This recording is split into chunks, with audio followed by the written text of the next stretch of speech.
Carlin liked to get high and read Hunter S. Thompson. While that's not my preferred literature during drug usage, I can get behind it. Yeah, this is Moth with the third entry in the George Carlin Wassa Matter miniseries. And today we're talking about drugs. Wait, that's not right. We're talking about Carlin doing drugs and reading. Kind of. We're focusing on the reading part, not the drug part. But the drug part will come up later. I'm confused and distracted for a second. Hold on.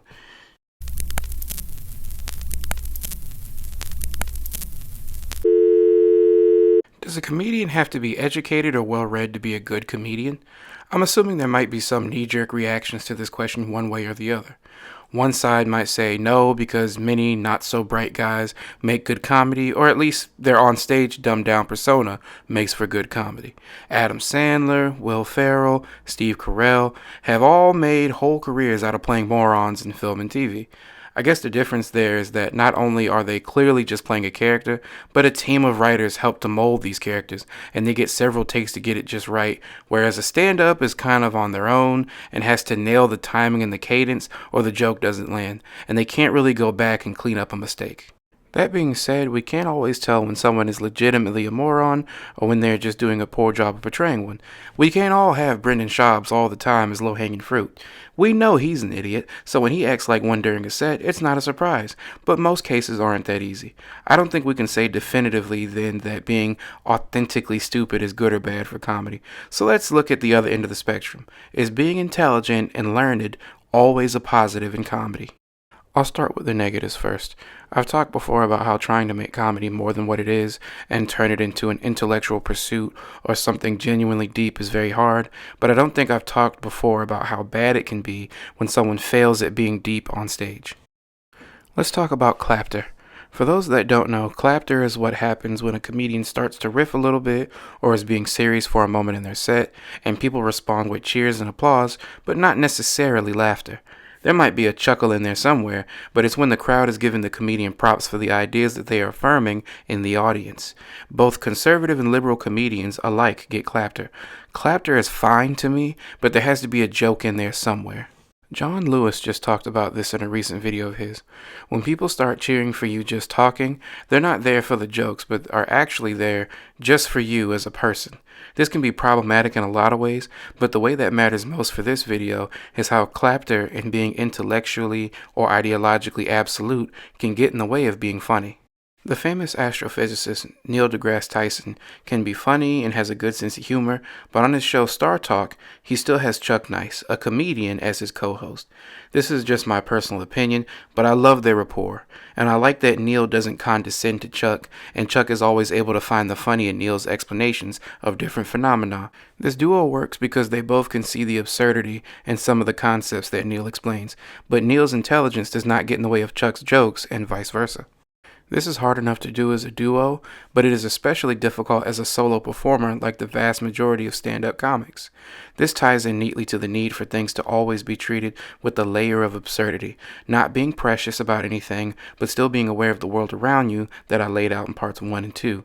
If you're going to be a brainy comic who wants to occasionally be taken seriously inside and outside of your world, you have to, and I cannot ever in my life stress this enough, you have to fucking read and be knowledgeable on things. There's no way around it. If you want people to laugh and think, you have to put more work in than I see from a lot of girls and guys on the scene today. And it's not just enough to read and stay up on current events. You have to have reading comprehension skills, understand the context around different events and the historical roots of different topics. And that's just if you want to understand it for knowledge's sake. If you want to make it funny, you have to learn how to deconstruct the goings-on in the world. This reveals something of a fatal flaw with comedy. You have to know how to build it up to break it down. But instead, many comics today just want to take a bulldozer to everything.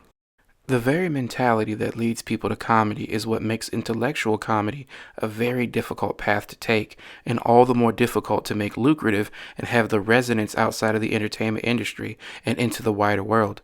Comedians tend to not care about tradition and enjoy seeing themselves as special or different from the average person or other performers. These two concepts, being non-traditional and thinking highly of yourself, aren't bad traits in a vacuum, but when you take them to their extreme and combine their aversion and disregard for both formal education and formal structures of power with the feeling of inherent superiority, you get a dangerous mix. These podcast comedians don't think they actually have to know anything to talk about everything. And when they do read, it's a bunch of unserious, unvetted sources that just confirm what they already believe.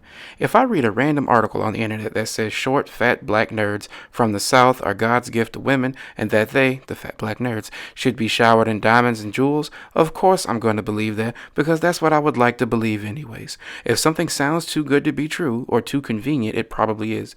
Dumb people like convenient truth. They'd rather bank on their opinions being right and harming themselves with ignorance than they would take the energy and the self-reflection needed to find empirical data that refutes what they believe inherently.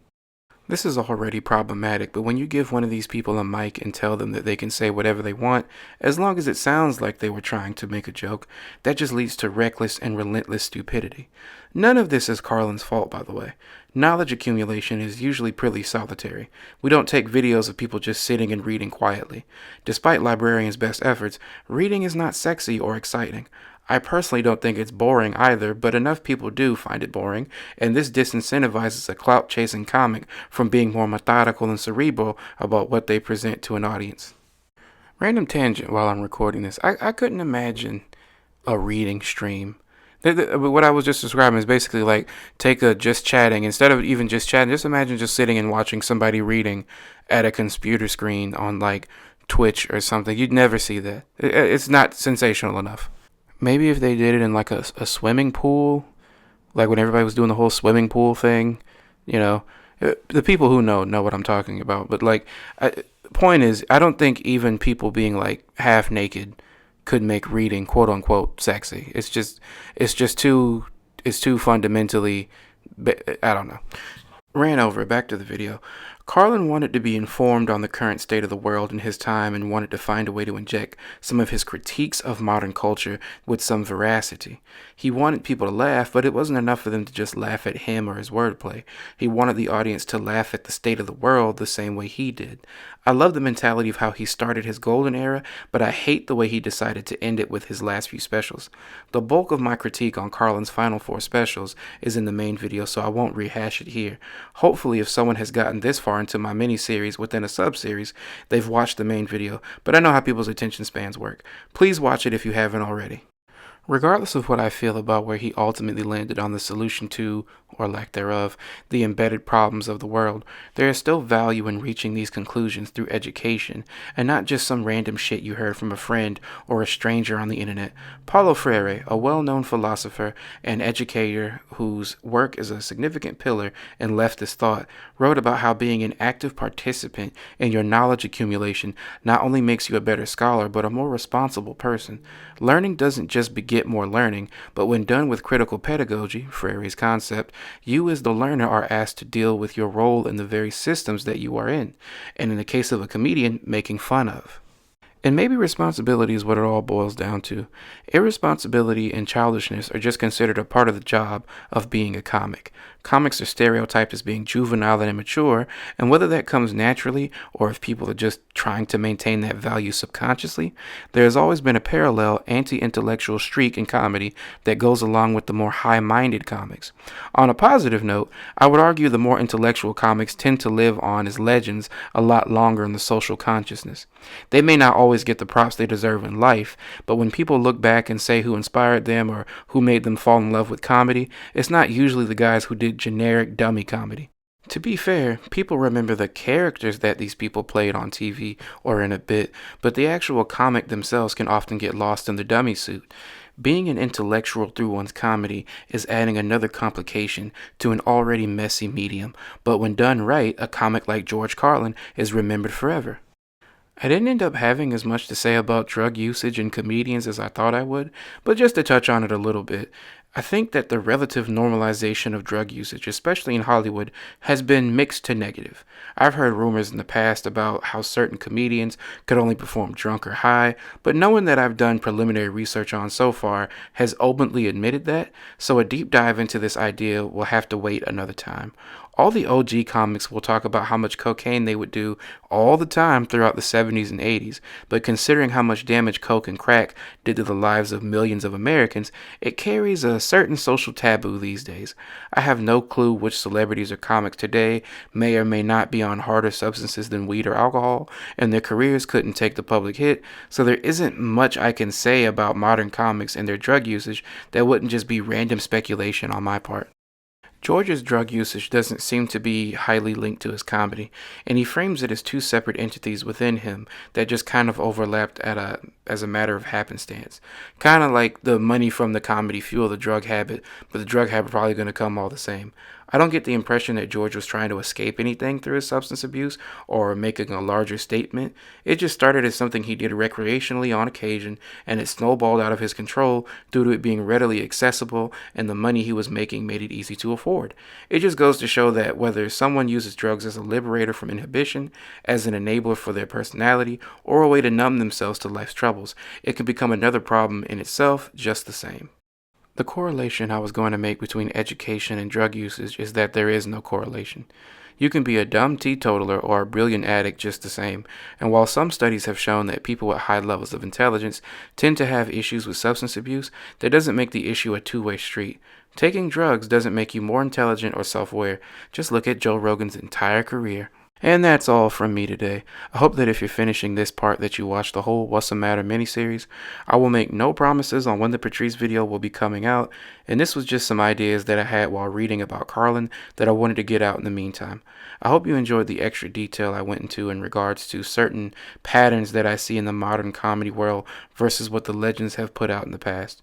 I don't hate modern comedy despite what it may sound like to some.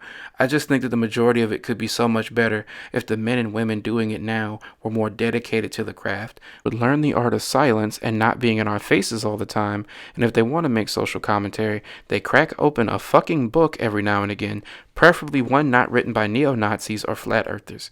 Just as importantly, I wish for everyone to follow this, not just comics. Find something that you care about and really take a holistic look at it. What makes it good, bad, and everything in between. Share your opinion with the world if you feel inclined to do so. Or don't. It's your prerogative. Either way, don't be a stranger, don't be a dumbass, and I'll see you next time. Goodbye.